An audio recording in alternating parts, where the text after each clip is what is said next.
Catatan kedua begini, kalau tadi kan boleh dibaca kebalik juga ya. Mata aradallahu ayyu'tiyaka, maka yutliqu fa'lam annahu yutliqu lisanaka bitolab.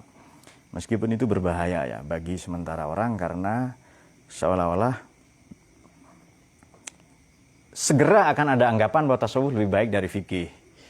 Segera akan ada anggapan bahwa akhlak, kan ada orang mengatakan adab lebih utama dari ilmu. Menurut saya pernyataan itu salah dalam dua aspek. Ya tetap ilmu lebih utama. Kok adab lebih utama? Adakah orang beradab tanpa ilmu itu? Anda sopan saja itu. Bisakah beradab tanpa berilmu itu? Nah, untuk ya standar di tempat kita tidak bisa. Kalau bisa di tempat lain yang menurut saya hebat.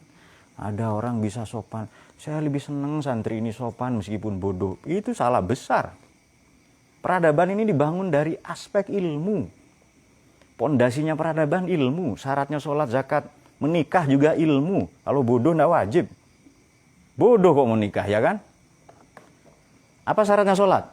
Tahu syarat rukunnya, ya kan? Menghadap kiblat, suci, kemudian bersih tempat, menutup aurat. Tahu syarat rukunnya. Itu mazhab Syafi'i, mazhab Hanafi. Berilmu.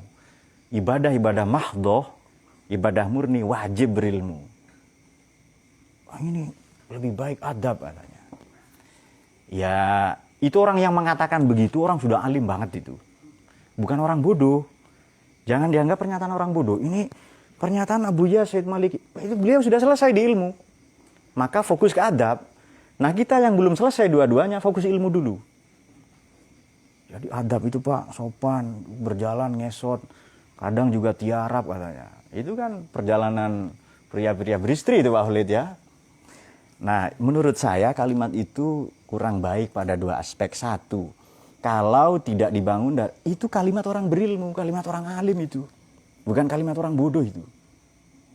Dua, adab lebih hebat dari ilmu. Karena memang Nabi, sabda Nabi ini ya, Ad-dabani Rabbi fahsana ta'dibi. Allah itu langsung mendidik batinnya. Jadi pernyataan itu adalah pendidikan rohani itu lebih utama daripada pendidikan jasmani. Boleh hebat di ilmu-ilmu profan, matematika, fisika, kimia, silahkan itu ya. Jangan tarbiyah tok, fakultas tarbiyah cepat tutup itu. Karena pembodohan, iya kan? Kuliah tarbiyah itu loh, yang keren lah sedikit, kimia gitu. Nuklir itu, kuliahnya tarbiyah. Itu saran saya cepat tutup saja fakultas tarbiyah itu. Apakah ini terdengar sombong? Tidak. Ini loh, ini kan pernyataan orang berilmu. Bagi orang awam terdengar sombong, betul enggak itu? Terdengar sombong, salah paham memang. Memang ya beginilah ya orang-orang berilmu kadang disalahpahami oleh orang awam. Tugasnya, ini tugas siapa ya? Tugasnya dayat untuk ngasih tahu ke orang awam. Itu enggak begitu maksudnya. Maksudnya, nah itu kasih tahu nanti Nur, itu Nur. Tarbiyah kuliahnya sampean itu? Bukan, apa itu? Oh, itu bagus itu ya. Tapi kan tetap tarbiyah kan, tarbiyah IT itu ya. Pendidikan agama Islam, mondok 6 tahun masih PAI tok kuliah. Ini pembodohan menurut saya. Ya intinya malas saja kuliah itu, otaknya nggak mau dipaksa. Oke, menurut saya pernyataan tadi itu adab lebih utama dari ilmu. Ini juga berbahaya pada, itu kan satu aspek. Aspek yang kedua begini. Kalau ini dipahami oleh orang awam, ya adab itu dikatakan sopan, itu adab itu bentuk batin, bentuk zahirnya akhlak.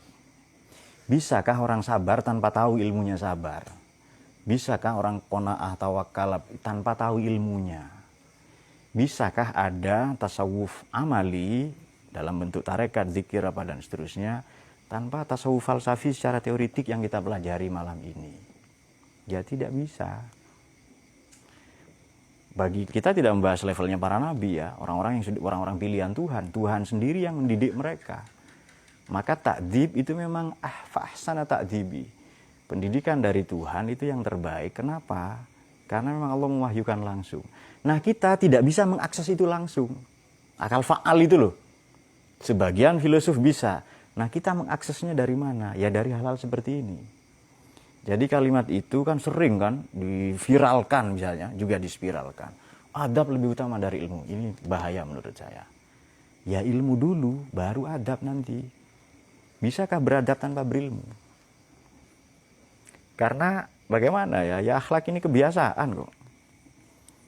Ya apa yang kita biasakan, ya belajar, ya mengaji, mendiskusikan, membaca banyak syarah ya.